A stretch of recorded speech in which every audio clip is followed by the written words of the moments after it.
かっこいいとは何か、っていうことなんですけどもね。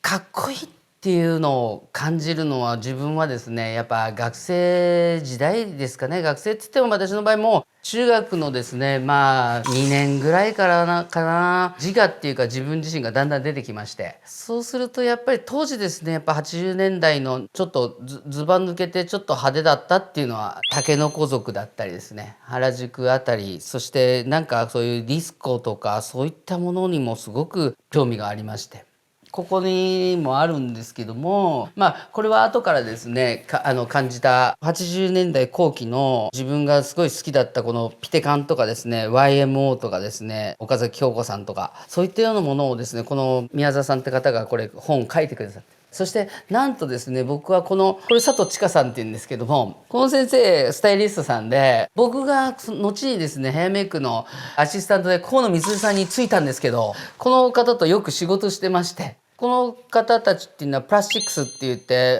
ピテカンとかでやってる、ただミュージシャンだけじゃなくてデザインやったりとかそういう方たちなんですけども、そういう方たちが、音楽を楽しくやってるって感じなんですけど、またクオリティがすごい高くて、そういう音楽とヘアメイク同時にやってる方みたいな人に就きたいなとずっと思ってたら、その方と出会いまして、でアシスタントつかせてもらったんですけども。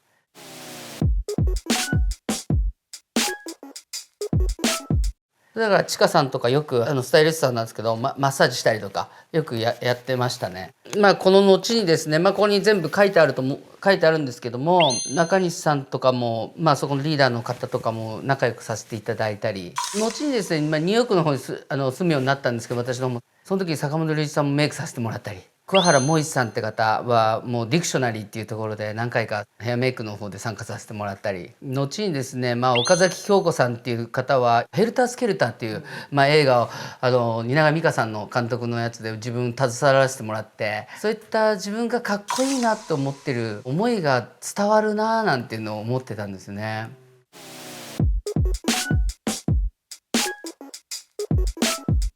東京っていうのがもうめちゃめちゃ憧れてましたね。うわすっげえかっこいいなと。ミルクって大川ひとみさんがやってる、デザインのファッションショーとか携わらせてもらったりするんですけど、当時DJ が藤原宏さんって方がやってまして、この方たちとかのそのブレーンっていうかが皆さんめちゃめちゃかっこよくて。当時からやっぱそういうビビアン・ウェストウッド辺の服を着て、青春のリーズですか、ああいうパンクっぽくもしてるし、とにかくいち早くそういったものを取り入れたのかなと思って、そこに携われたいなっていう、要するにだからそのかっこいいっていうものを自分が思っていたことをずっと思い続けると、そういう方にも会えるし、本当に素敵だなと思った人になんていうのアタックしていくっていうのがなんかいいのかなっていうんで、自分はそういうふうに思いましたけどね。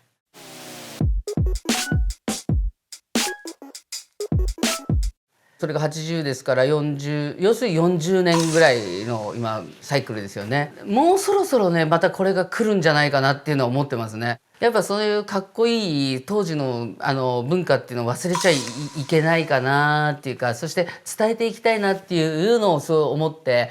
今回すごいおしゃべりさせてもらうっていう時にですね、結局人っていうのが動かないと何も始まんないなっていう感じありますね。葵ちゃんなんかそういったもののですね、もう先駆者としてですねやってもらいたいなっていう、僕らの中でそういうメッセージ、要するに80年代後期から90年代この後のですね、後のクラブのそういうゴールドっていうところも僕もずっと言ってまして、そういったような皆さんが集まれるような、もしかしたら場所の提供をしたりとかですね、そういったことでやっぱりそういったものをつないでいくような、結局人ですもんね。だからそういったものをみんなが集まれるような、こういったですね配信ももちろんなんですけど、配信してやっぱ人と人が集まれるような場所っていうのを提供したら、何か本当にかっこいいものっていうのが受け継がれていって、新しいこういうムーブメントになるんじゃないかななんていうのを今話しててグッと思いましたね。うん。